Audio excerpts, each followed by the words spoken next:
Hey, what's going on? Keep them trigger happy. Gonna take a look at another Sig tonight. Really on a Sig roll here lately because these things are just awesome. Can't say enough about them. If you watch any of my videos, my everyday carry gun, Sig P938. Absolutely love this gun. Like a lot of the features. This is one of the more basic 238s.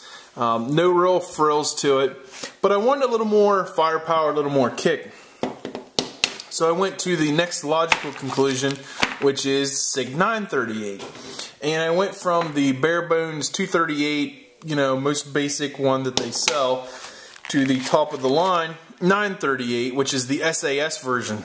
And basically this gun has been through the Sig custom shop. We'll get to some of those differences here shortly, but really similar setup to the 238, except for a few minor things.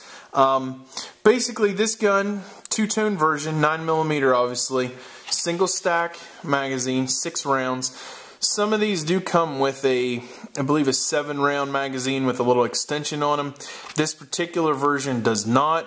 What kind of sucks is these magazines are expensive.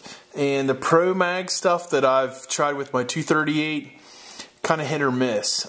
So we'll see what it's like on the 938. Grip panels are changeable. You can go from, these are beautiful by the way, but you can go from rosewood, G10, pretty much anything. You can swap that out and get the look that you want. Magazine release only on the left hand side, as is the slide lock, slide release. Does have an ambidextrous safety where the 238 is only on the left hand side. That's a feature they've kind of added on this particular version. My 238 did not have night sights. A lot of them do, but my particular one did not. This 938 does have night sights, and the Sig night sights are really, really nice. I can't do it justice with the lights off in here, but they glow good, they're adjustable, they are really, really nice sights, so impressed with those. Some of the other things with this gun, obviously it's a single action only gun. I'm a big single action fan.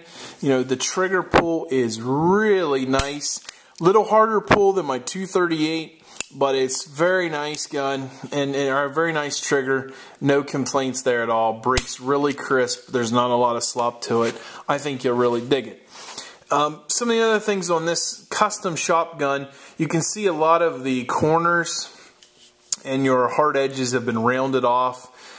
Even inside the ejection port, on the end of the slide, pretty much anywhere there's a sharp corner on the top part of the slide, it's been rounded off or beveled somewhat. You can see here on the 238 it hasn't got that treatment. I kind of like that, kind of different, but it's not a big deal. Just it's not going to snag on anything or have any sharp edges to it. Not a big deal. As far as the teardown on these guns, it can be a little tricky at first, and I'll try to do it here on camera without causing too much of an issue. You can see there's kind of a groove in the slide. You just kind of get that lined up just right, and then there's a button basically that you can pop on the other side, and I'm going to even use a pin here to help me pop this out. There we go. You just pull the pin, which is also the slide lock, and it slides right off. One thing, I don't know if all 938s are this way, this is not a captured spring. So the first thing you want to do is maybe pop this out, like on a lot of semi-automatics, spring's going to go flying. So keep that in mind, not a captured spring.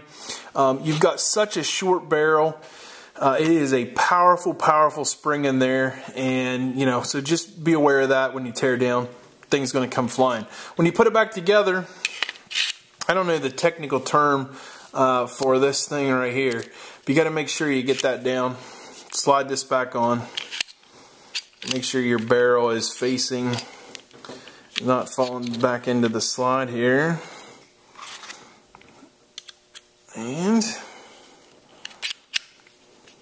without giving it 1911 dummy style marks, we will, there we go. Again, excellent gun, really concealable. It's small. It's really, really nice. These are on the expensive side. This particular version of the gun is going to be just south of probably $700, and that seems like a ton, and it really is. For a carry gun, it's a lot of money. But when you get to the features of the gun, the night sights, the dependability, the resale value, I mean, this thing has great resale potential. Kind of a knock that I'm going to ramble here, but we make the joke here in the shop. We don't have anything against Ruger, but everybody's bought a Ruger and everybody's sold a Ruger. And, you know, because you always buy one and you find one you might like a little bit more. And, you know, they're kind of like the, you know, I don't know, the Ford Taurus of the gun world. They're dependable, they're reliable, but when it comes to holding their value, you know, not quite as much. This gun is going to be, you know, I have no problem selling this gun right now. I'm going to get pretty good money out of this gun as a resale. So that's always a plus side to buying kind of a higher end carry gun. If you want to sell them, cool. One last thing. Comes with a little paddle style holster, you know, kind of for range shooting. Not useful for concealed carry in my option at all. These guns they're on the outside of your pants, obviously on your belt loop. Print way too much. You know, don't use them for that unless you have a coat on, excuse me, or something like that that you can really hide your gun with. But Sig Sauer P938, awesome gun, really impressed. This is mine. I can't wait to get it out and have some fun with it.